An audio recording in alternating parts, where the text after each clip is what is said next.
Blog Talk Radio.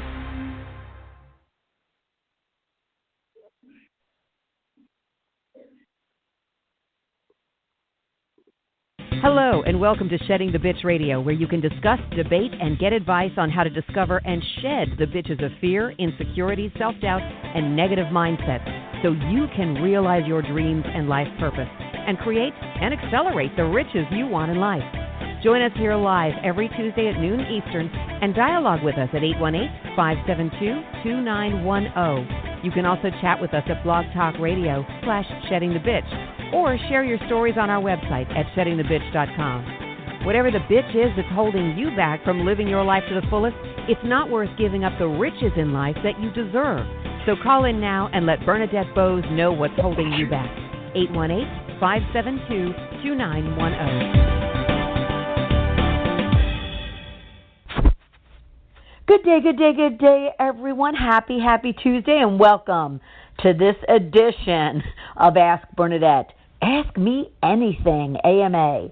And basically, if you're new to the program, what that basically means is you can put a question, story, or challenge out on any one of our numerous social media sites, whether that's Facebook under Shedding the Bitch, Twitter. I get questions through LinkedIn. You send them to me directly at Bernadette Boas at SheddingTheBitch.com. However you need to reach me, or even Deborah, who's out there right now watching on Facebook and Twitter for any of your input.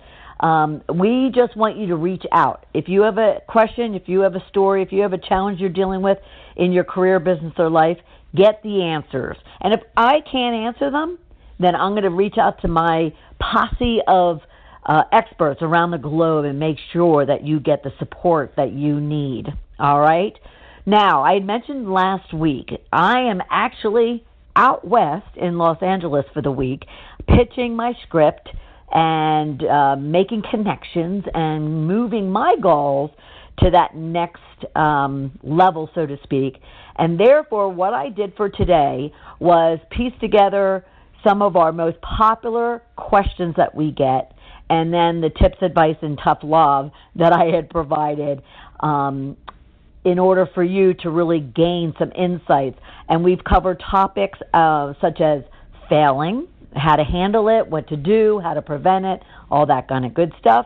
We're going to talk about women and how women need to stand up and also stand out, and how to stand out and how to differentiate themselves as they move up the corporate ladder, and or if they're taking on a business of their own. And then we also touched on the two most popular questions that I always get, but you're going to have to listen to the program to know what they are, and also to gain the insights that were provided. So I hope you enjoyed the program. I will be right back here live next Tuesday at noon Eastern Time, and we have some great shows lined up to kind of bring the holidays into the fold, and at the same time really get you ready even for a new year. But we're not ready to have to talk about that just yet. So enjoy the program, and if you have any questions, even based on what we talk about today, be sure to put those out on Facebook, Twitter, LinkedIn, wherever, and I will get those responses and those answers out to you in a very short period of time, all right?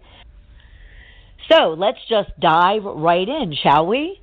First up, here you go. Many of you feel it's much more comfortable, maybe safe, that when you see me out at a public speaking event or at a networking event or maybe a mastermind grouping of some kind, you'll then pull me aside and ask me whatever question that you might have at that point in time. And that's where we get this very first question, which is very relevant to all of you. And keep in mind, this is whether you're corporate or you're in a business on your own. And maybe you're seeking for a job, maybe you're seeking for a promotion, whether you're seeking for the type of leaders that you want for your own organization. I thought this question was so relevant that I have my own thoughts and ideas on it, which I'll share with you.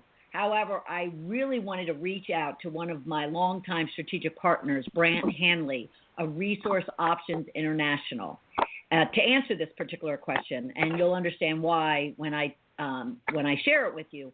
But Brant, what he focuses on is for the middle market.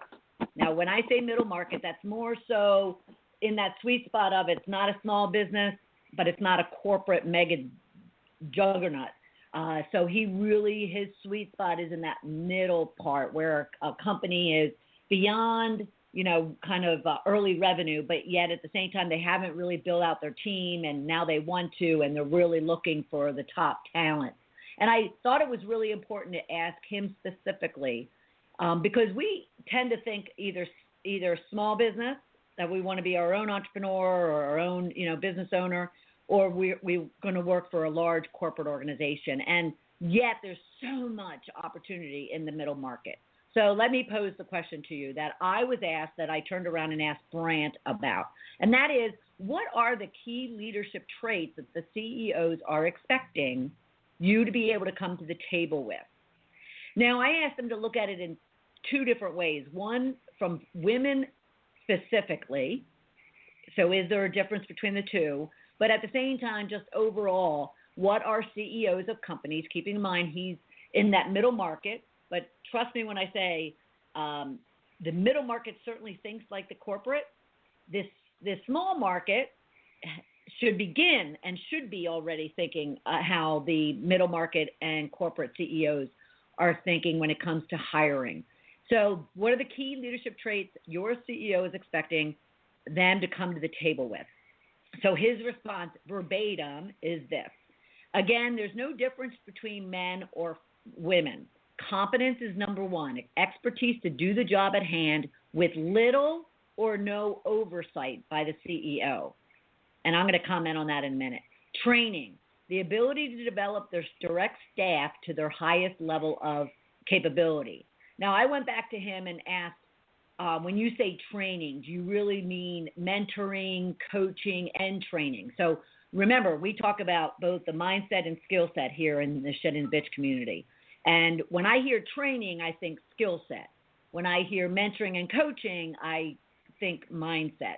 And he kind of came back saying, no, it's definitely the combination of both. It's mentoring and coaching, and it's the training. The third thing is innovation. Curiosity to always find a better way of doing things. So if you're ever wondering what a CEO is thinking about when it comes to hiring you or advancing you, forget about all the kind of the myths, the old boys club type mentality, not to say that it doesn't exist, which we'll get to in a minute. But competence, the ability to develop your direct staff through training, coaching, and mentoring, and then innovation, your ability to really find a better and a different way of doing something. All right, those are some key responses and traits that a CEO looks for from an individual. But of course, I had to go on, and I really wanted to understand what would 1 to 3 tips be that he would have for female executives, female middle managers, female women, even just starting off in their career. He kind of touched on the formers, more the executives and middle managers, but that's okay because you can garner his advice even if you're just starting out in business. So what are the 1 to 3 tips you would have for female executives who are looking to up their game, take on greater roles, and to be sought out by even clients such as Brant? So Brant responded, recognizing that the unfortunate reality is that female executives are held to a higher standard than male executives, and they need to be prepared to meet or exceed those standards to get the right opportunity. The second tip would be to get a successful business person. Listen up, because I thought this was very relevant. Get a successful business person mentor who understands the challenges that women face today. They can be male or female, but should at least be a decade older than you. They can be a sounding board for your career direction and provide you coaching on key challenges. I'm going to come back and touch on that as well. And then lastly, third, be persistent. Don't take no for an answer and press on. Persistence, dedication, and a willingness to never give up will likely always win out an older male executive's prejudice from question number 3 above.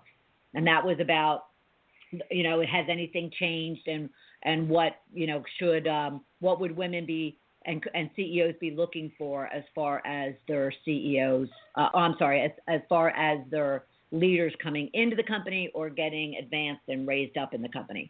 So I thought it was really important for me to share that with you. And we're going to actually have, because I asked him a series of questions, and we're actually going to have his whole response written up as an article out on our Ball of Fire Rich Tip newsletter that we had just kicked off. It was about 2 weeks ago that we kicked off, and you can always go and sign up on sheddingthebitch.com, and you'll be put into that newsletter, or you can go to balloffireconsulting.com, and we'll also put you on the list to start receiving that newsletter, and it'll go out on every other Wednesday. So tomorrow is our second edition, and Brand's discussion regarding what CEOs are looking for, how are they hiring, how are they making their decisions. That interview will be written up in that newsletter tomorrow morning when it goes out. So you can check it out there and get more feedback from Brand. Now, again, Brand's organization works directly with middle market companies, but specifically their CEO. So when the CEO says, I'm looking for talent, this is the type of talent I'm looking for, then Brant goes out and looks to find it. So he always has the ear of CEOs, middle market, even corporate. And if I know Brant, he's also socializing and networking with the small market. It's just not the niche where he really spends a lot of time marketing and investing in, helping those smaller companies find talent. His target market is that middle market. But he has the ear of CEOs. And when he kind of provides tips as far as reality checks, and I think it is a reality check for women, that we all know biases exist. We all know that discrimination of some sorts exists. Pay disparity exists.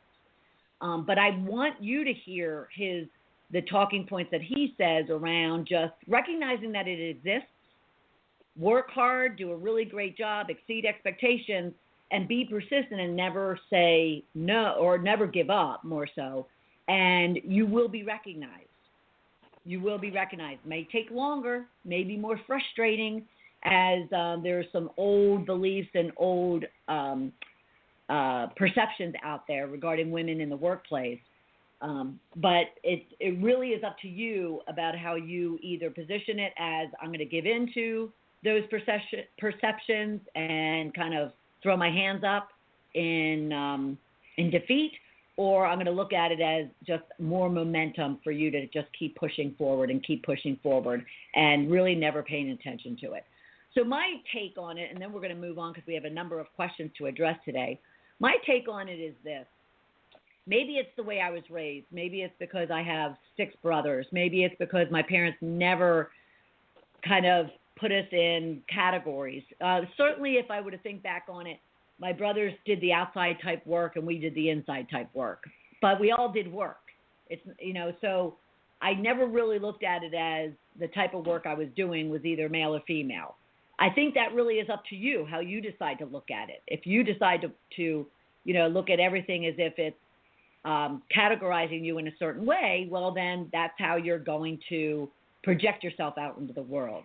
I think reality checks such as from Brand is very important because coming from a male's perspective into, the female world, so to speak, he's going to give it to you straight, and that's why I love going back to him. And you'll get all of his information when we post that article and we start sharing it out throughout the networks, LinkedIn. I'll share it on Facebook and Twitter, and you can read more from Brand. At the same time, I mentioned the Super Bowl because a second strategic partner of mine that I always like to kind of go back to is Jeffrey Tobias Halter. And you've met him before. He's been on the program. His book is called Why Women, WHY, Why Women. And he really puts statistics behind the fact that, women are generating huge amounts of ROI. Well, the reason why I bring him into this conversation right now and the question that you asked about, what are CEOs looking for in women, he also really touches on the idea that we have to begin changing perceptions, whether that's commercially such as Super Bowl commercials. I mentioned I'd come back to the Super Bowl, as well as whether that's in everyday visuals that we see in magazines, up on billboards, in commercials, wherever, and in the words that we choose to use. So he raised up the Audi, the car company Audi, their Super Bowl commercial, which was all around equal pay for equal work.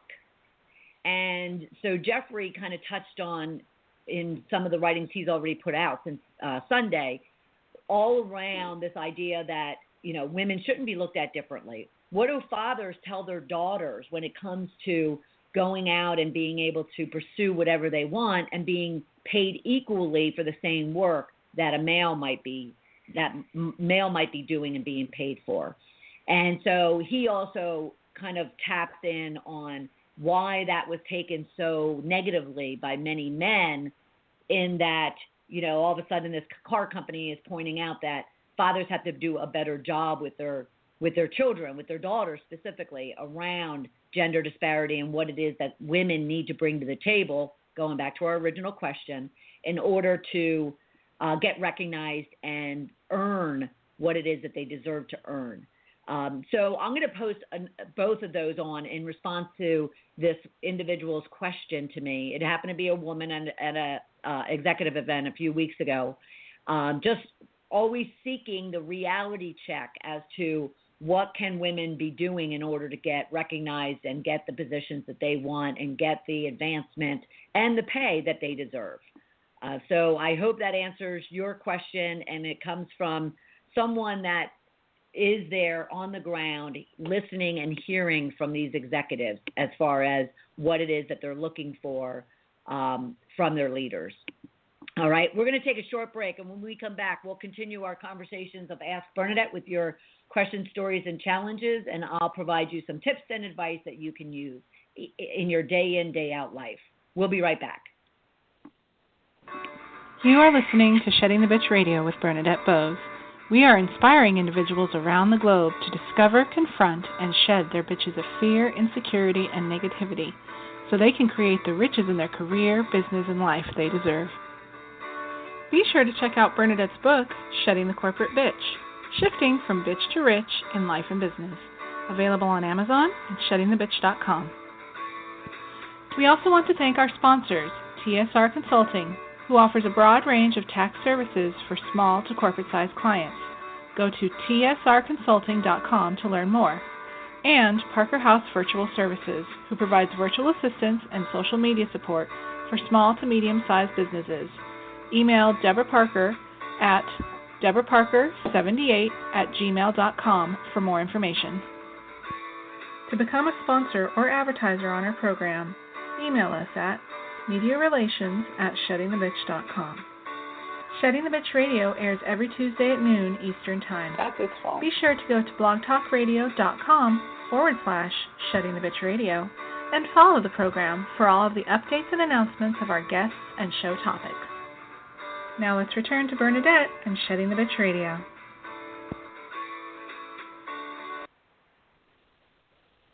Welcome back, everyone. This is Ask Bernadette. I'm taking your stories, questions, and challenges and providing you some tips, advice, and sometimes, just sometimes, some tough love. I had mentioned for one of our other questions, we were talking about the Super Bowl and the whole idea that being from Atlanta, it was very disappointing to see the great start that we had to the program or to the game, and then see it all fall apart. And so it started a very lively conversation amongst a group of us in regards to what might have gone on in that locker room, specifically Atlanta's locker room, afterwards when it comes to what many people like to say is failing. And I don't like that word. I prefer to say misstep. But if we put it out there, what do you think they might have been talking about? Were they shouting about it? Were they arguing about it? Or were they kind of going inward and considering it? And so the question that was asked was kind of, what lessons does one learn from something like that, an outcome like that? Here you're in this particular case with the Super Bowl, Atlanta versus New England, Atlanta's up 28-3 going into the fourth quarter. Maybe it was 28-10 by that point. And even my one sister was texting me saying, I'm not watching until the fourth quarter, and Atlanta's still up that far because, New England just has a way of rallying. Well, so does Atlanta. Atlanta is typically known as a fourth quarter closer. So what would you think that team, the individuals, both the team as a group, would be doing that evening or even the next day when it comes to really assessing their performance and that outcome that happened? And if you want to say, what lessons can I learn from failing, if that's the words that you need to use in order to lock it in, to really understand kind of very directly, very sternly what it is that you could be doing differently or doing better, then that's fine. I just think any opportunity where you fail is a great life lesson. If you not know how to, but if you're willing to, just sit in it and kind of reassess it, experience it over again, and to glean the lessons from it. So I had made a few notes out of that conversation that we had Sunday night, and my one brother posted online that game is either going to be looked at as either one of great comebacks, a great comeback story, or a major failure or major defeat story. And I tend to look at it as it was one where New England just was never going to give up. They just don't give up just because they're, even down double digits of what experience has always shown. In the past, no one's ever come back to win a Super Bowl game if they were down more than 10 points. So even I was going into third quarter, fourth quarter saying, well, they've got a big gap to make up. They're not going to make that up. And yet somebody else was commenting, I wouldn't give up on New England that quickly, just because it's 18 points or 19 points, whatever it was at the time. I wouldn't give up on them. And obviously they proved everybody wrong because they didn't give up and they were able to exceed that gap to win the Super Bowl. So it really kind of made me think about never giving up just because you fail. You just need to kind of sit and assess each and every play, not only when the points started building for them, but more so even what were you doing really right in the first and second quarter, or any aspect of your career, business, or life. What are you doing right and what's working and what's the result of that working for you? So in football, it's points, right? In your life, it could be revenue. In your life, it could be an advancement. In your life, it could be a great accommodation or recommendation as a result of some work that you did. It could be a strong relationship or an engagement as a result of the work that you put into your relationships. Every aspect of life has, kind of wins and losses, if you want to put it that way. And so I would think that they sat in that locker room feeling very upset, disappointed in themselves. I don't necessarily think there was a lot of yelling and screaming going on. I don't think there was a lot of pointing of fingers. That doesn't get you anywhere.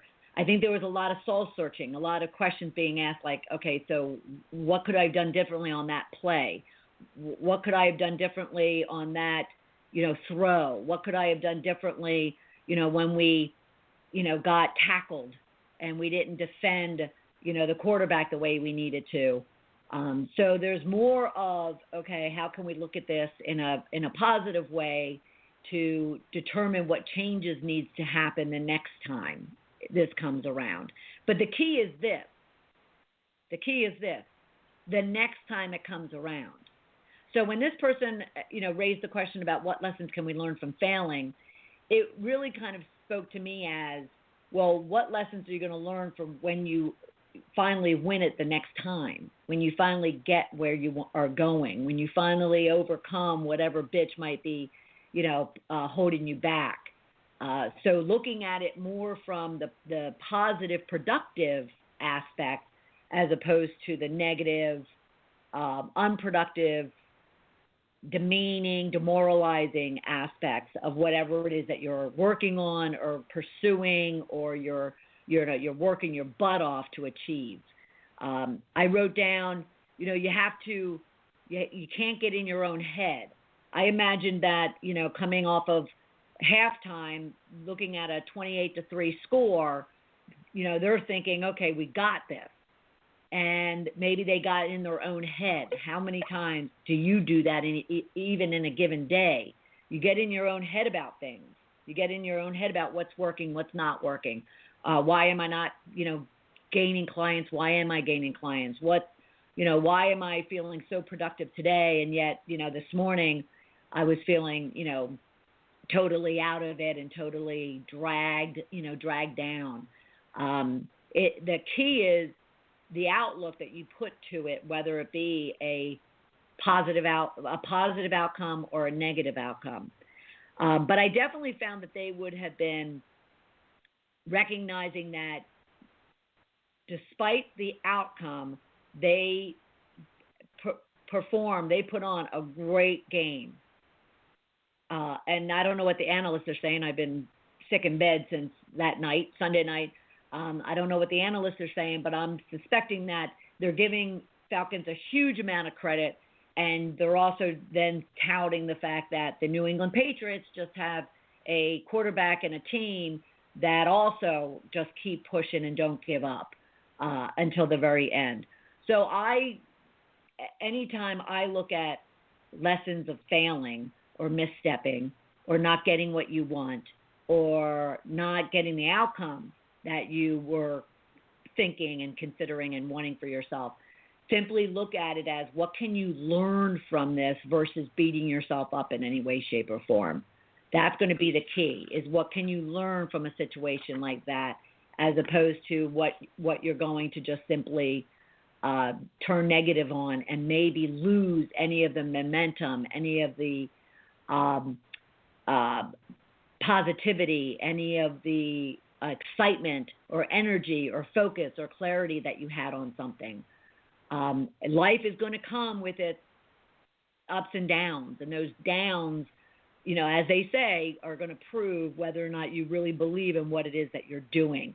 And so summing up in regards to the football experience for the Falcons, at least, they know that they were deserving of that win.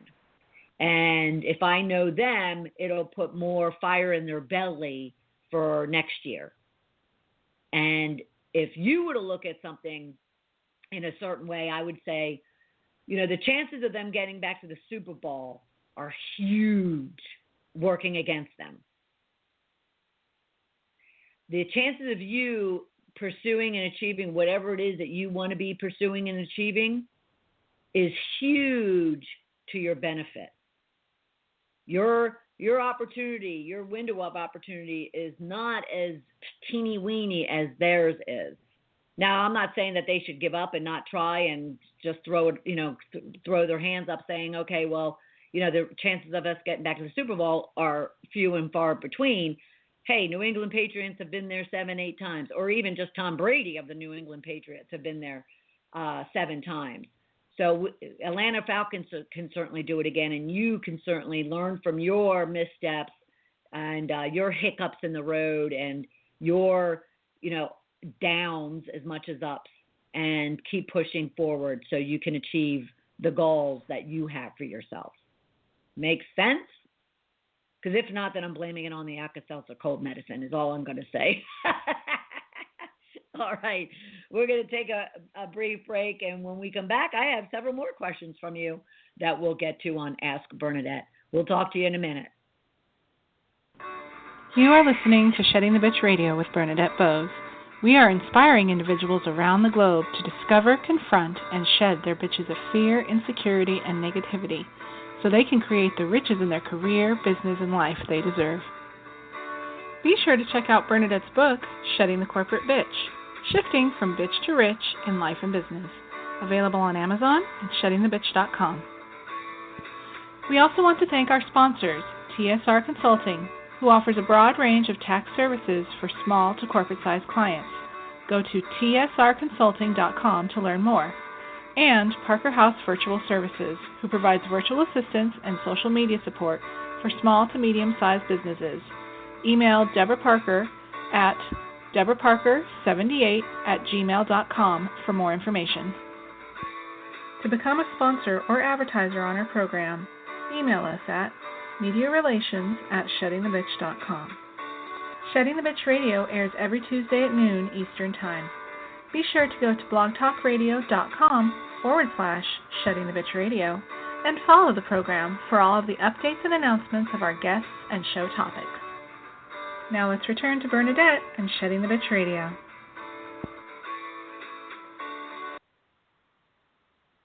Welcome back, everyone. It's Ask Bernadette on our episode today, and that means that I am taking your questions, stories, and challenges and providing you some tips and advice right here on Shedding the Bitch Radio. So our next question, actually, you ever notice that when you're all of a sudden made aware of something, like say it's a certain model of a car that you never really paid attention to before, and then all of a sudden you're seeing it everywhere? Well, this question came up actually out of a comment that was made in our last show with Keisha Lenore Fairman. And if you didn't hear that show and her story, you should absolutely go and listen to it. She has an amazing victory story, overcoming some unbelievable challenges and tragedies and just some heartbreaks. But that said, out of our conversation with Keisha, the comment came up about finding support and where can you go to find support. And this particular question posed to me about 9,000 times in the past couple of weeks, it appears, is really all around some business stuff.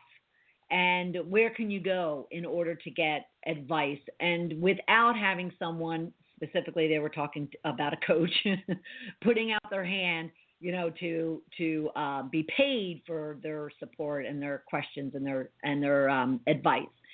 And so I kind of answered this question in two forms. One was, I get the whole thing about, being a little bit suspicious about asking a coach or someone professional for advice because you're thinking that, they're going to immediately want to invoice you. And at the same time, the flip side of that is we all are paid for our expertise. We all have a value for what it is that we do. So the first thing I would say, and I told this particular woman, is I greatly understand and appreciate your belief that someone should be at least willing to help and provide you some, very casual, maybe very off the cuff advice or support, complimentary. That said, it really all depends upon kind of where that bandwidth goes.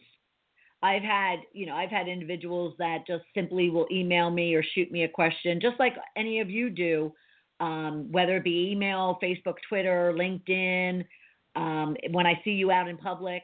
And I am very happy and very honored to be able to respond to you and provide you immediate support that you're obviously looking for. Because I always say, if you have a question, ask it. Why hang on to, something that's just creating a void or a hole in whatever it is that you're trying to do. So I had mentioned to this woman that I certainly would welcome any of that from anyone, and I do a great amount of time. It then becomes, whether or not that then leads into multiple emails or multiple phone calls or growing expectation. And then I would tell anyone that the person asking and then also the person being asked, I would say you need to have a very tight rein on that because it certainly can get taken advantage of. So for the person asking for advice, just know that anyone, and if anyone doesn't, I'd like to know who they are, but anyone would be open and willing to give you some complimentary advice and support. I'm a member of multiple online resources, and I'm going to mention those in a minute, and I give my time to that. I don't ask for anything in exchange for that.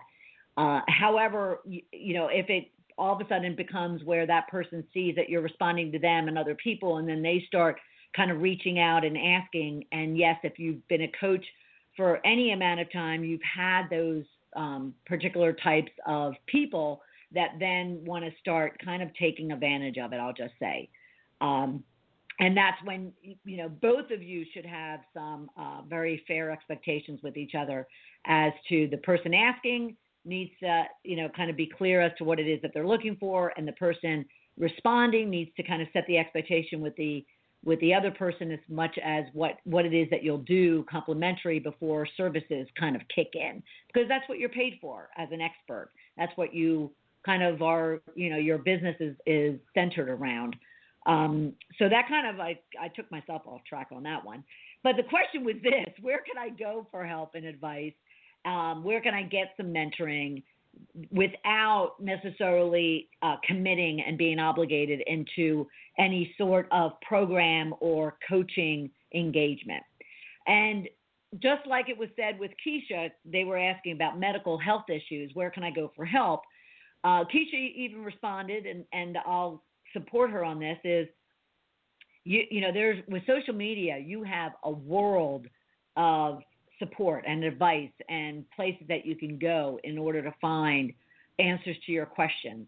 Now, you have to be a little bit cautious about, which responses you take in and which ones you follow and heed from. But at the same time, there are great resources out there. Keisha even mentioned that if you don't find a resource of your own, start one. And what I mean by that is, if there is kind of a situation that you're encountering that you need advice on, and you can't seem to find a support group or a forum or a network that can answer and help you, then create one of your own.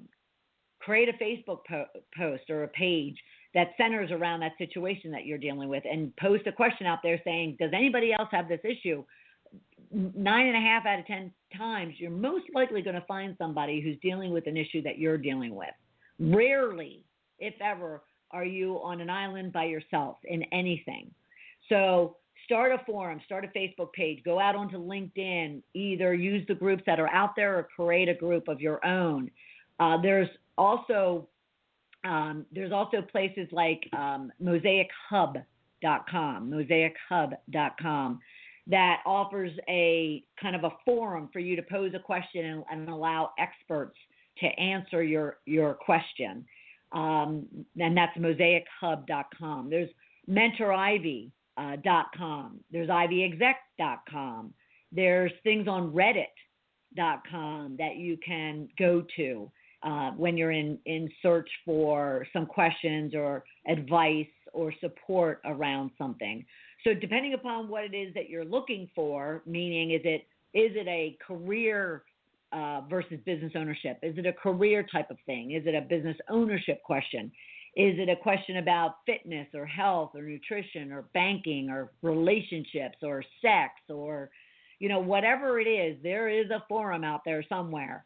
And it's just a matter of Googling and researching and kind of narrowing down where you think you'll get the best support or the best help. And then should you not, then start it on your own. And maybe all of a sudden you become that expert in that area of challenge, because again, you're not going to be the only one who probably has that question. All right. So a lot of places to go for help. You can even go on to coaches websites, and a lot of them have Q&A sessions. You can find experts that you respect and revere on Facebook or Twitter or even directly on their website. And a lot of times they have a day just like we do here on Shedding the Bitch Radio, where they devote an opportunity for you to pose your question.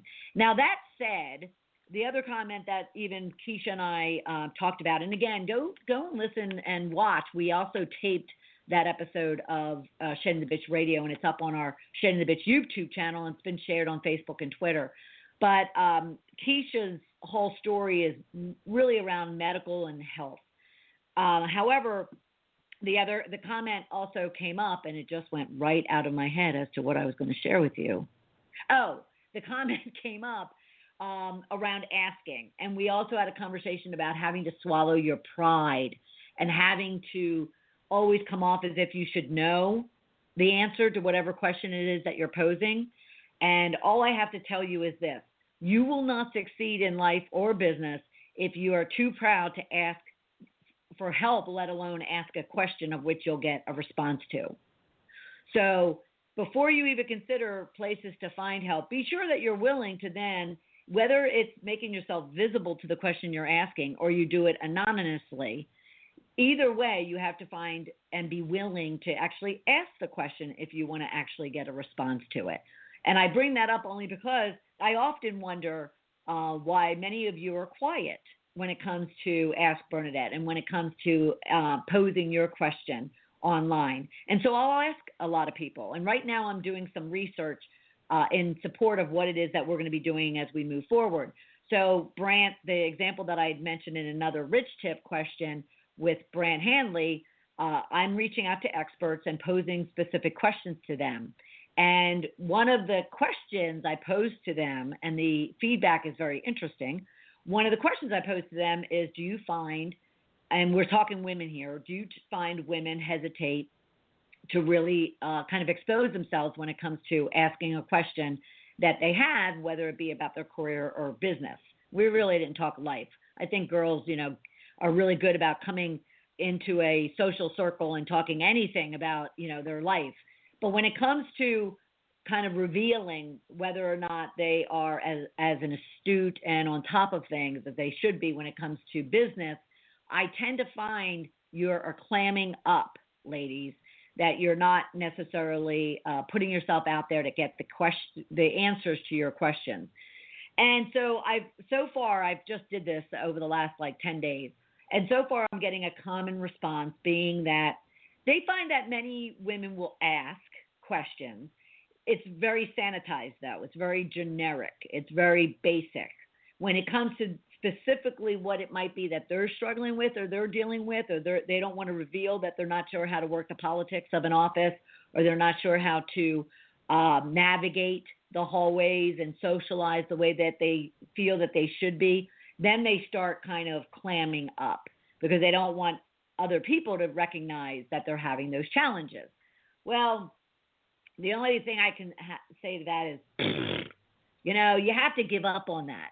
Now, this is coming from a woman, ex-corporate tyrant, ex-corporate, I wanted you to like me and I wanted to make the best impression that I could, in every situation.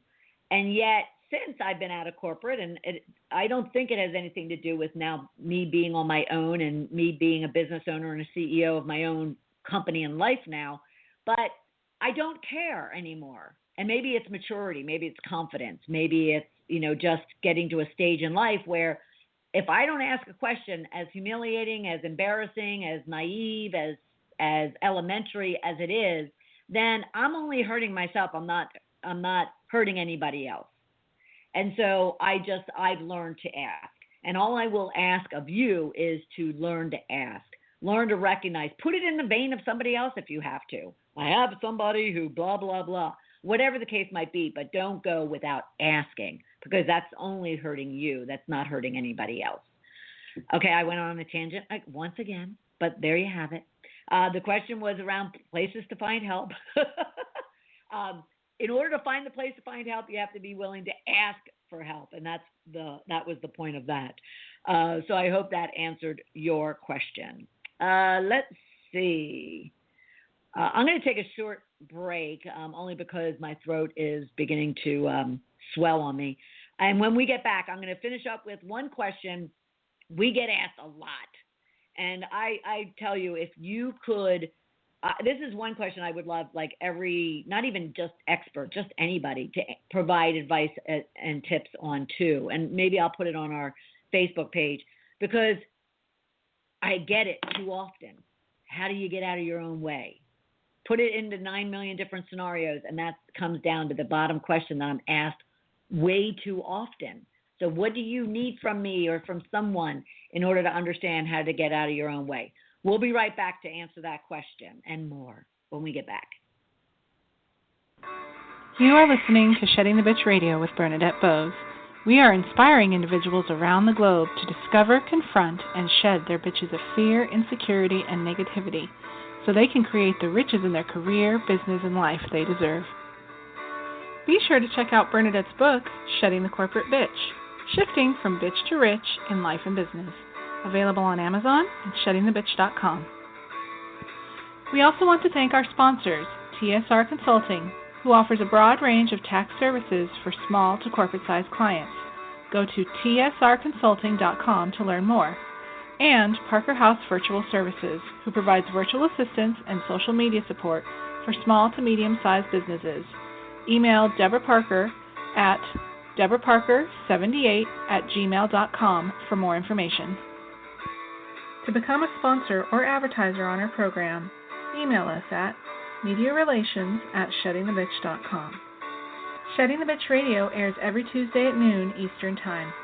Be sure to go to blogtalkradio.com/Shedding the Bitch Radio and follow the program for all of the updates and announcements of our guests and show topics.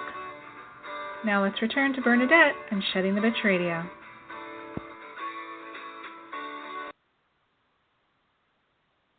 Welcome back, everyone. It is Ask Bernadette Day here on Shedding the Bitch Radio. I am taking your questions, stories, and challenges and providing you some tips and advice, and sometimes some tough love. But overall, just some you need in order to move you forward, even in the slightest of ways. And that brings us to probably the second most popular question that we always get, because the first one is always around something about goals and something about how do you achieve them. But this question is asked far too often. And what I mean by that is it pains me to know that people are struggling to get out of their own way in order for them to really kind of even just move forward, let alone to really effectively execute and achieve their goals, even just to move forward. And so the question often comes across as, how do I get out of my own way? How do I kind of stay motivated? How do I stay positive? How do I stay productive? How do I stay effective in what it is that I'm trying to do? Even if it is, quite honestly, even if it is just surviving. And what I mean by that is if the statistics are right and there's only about 16% of mature individuals achieving their goals, and there's really only 40+% of people defining goals, then I have to assume the rest of them are just kind of surviving. They're just going about life because they're not even defining what it is that they're kind of going about life trying to do, and therefore they're just surviving. But even they're kind of struggling with how do they get out of their own way. Maybe they want to get beyond just get beyond just surviving, and they do want to kind of once and for all, set goals, whatever the case might be. Well, let me see if I can use myself as an example to kind of glean some light on what it is that you might be dealing with. You know what you're dealing with, but what it is also that you can kind of work within yourself, because this is all about you. This isn't about anyone else. It's not about anything else. It's not about money, resources, support, education, skills that you have. This is all in your head. This is all about you convincing yourself, talking to yourself, affirming to yourself that whatever it is that you're wanting to do, whether it's clearly defined, whether it's formally defined, or whether it's just simply an idea that you have that you want to take action on. It's all about whether or not you're motivating, you're energizing, you're focusing, you're clarifying for yourself what it is that you want to be doing, and that you're kind of positioning yourself mentally, physically, spiritually, financially, everything in order to then start taking action on it. So very simply, this is a very simplified example, is even this morning. So I had mentioned that I went out and I watched the Super Bowl on Sunday. I came home and spent about 5 hours from like 10 to 3 in the morning, wandering around outside in the cold and rain, looking for a lost dog that had been missing for a couple of days and actually is still missing. And yet, I don't know this dog. I don't know the woman who owns the dog, but I just can't not help. And so I spent several hours that night out searching for this dog. And I brought my dog along with me just in case he could help. And the next morning, he still, is missing. He was still missing. And I couldn't pick my head up off my bed, off the pillow. I was feeling deep-seated chill, if you'd ever experienced that. I was feeling kind of pains and just joints from probably walking. I had also been out most of Saturday, searching as well. And yet I had so much to do yesterday. I had some really big objectives and some really big tests I needed to get accomplished. And yet I laid there in bed that morning struggling with how do I motivate myself and convince myself to kind of get up and do something. And now this is going to seem backwards, so bear with me, okay? So I finally came to where I did try to get up, and I felt that it was going to be more jeopardy for me to get up and force myself to do anything. My head wasn't going to be in the game. My body wasn't going to be in the game. There was nothing going to be showing up. And so I decided to be okay and accept that I would have to reconfigure my week and reconfigure what I needed to do yesterday and today. And I had meetings. I had phone calls scheduled, and I just simply had to, as proactively as possible, make all those changes, not to kind of hinder someone else's schedule and all that kind of good stuff. But quite honestly, not that I didn't care, but I just couldn't really think about that. I knew someone would understand. I knew they all would understand. So I just needed to make those changes and be okay with, kind of going back to bed. So I did. And quite honestly, I didn't even wake up until this morning. And I think it was like 7 or 8 o'clock in the morning. And I thought, oh, my God, I can't go a second work day. I work for myself. If I don't work, I don't eat. And if I don't eat, well, I could use, to lose some weight, but that's not the way I wanted to do it. So anyway, and then I knew I also had you at noon. I succumbed to it. I said, okay, you know what? I have till about 11 o'clock. And between now at like 7 or 8 and 11 o'clock, I'm going to get myself motivated, and I'm going to mentally shift in order for me to get up and do this show and do this program that I love doing, and rallying to be the best me I could be for that, for this hour that we're together. And then I can worry about falling back into bed afterwards. But it's a mind game is my point. I mentally had to kind of go from my toes to my head, shifting how I felt, shifting how I kind of put myself out into the world, shifting how I really thought about the fact that I, continue to feel like crap. I just had to make those shifts mentally in order for me to be able to then physically and mentally kind of move forward. So how you get out of your own way is just kind of work on yourself internally. Ask yourself what is keeping you stuck, and find the solutions to getting yourself unstuck, even if it's faking it until you make it. Fake it until you make it will even help you kind of push through what it is that you might be feeling in any respect, in order for you then to kind of take even the smallest of actions. And what I mean by that is this 1 hour show, I am hitting the bed at 1:05. But it was important for me to do this. And so those are the type of mind games you have to play. And so I would just have you think about that, and to kind of use your mental state and mental being in order to move yourself forward and get out of your own way. I hope that was a helpful suggestion for you. And I'll look forward to having you right back here next Tuesday at noon Eastern time for another episode of Shedding the Bitch Radio. Thanks, everybody. Thank you for listening to Shedding the Bitch Radio with Bernadette Boas. Join Bernadette every Tuesday at noon Eastern as she helps you shift your bitches to riches. And the dialogue is always going on at sheddingthebitch.com. See you next week. Mike and I are both veterans, both served in the Navy. We bought our first home together in 2010. His family had used another insurance product, but I was like, well, I've had USAA for a while. Why don't we call and check the rates? It was an instant savings, and I should have changed a long time ago.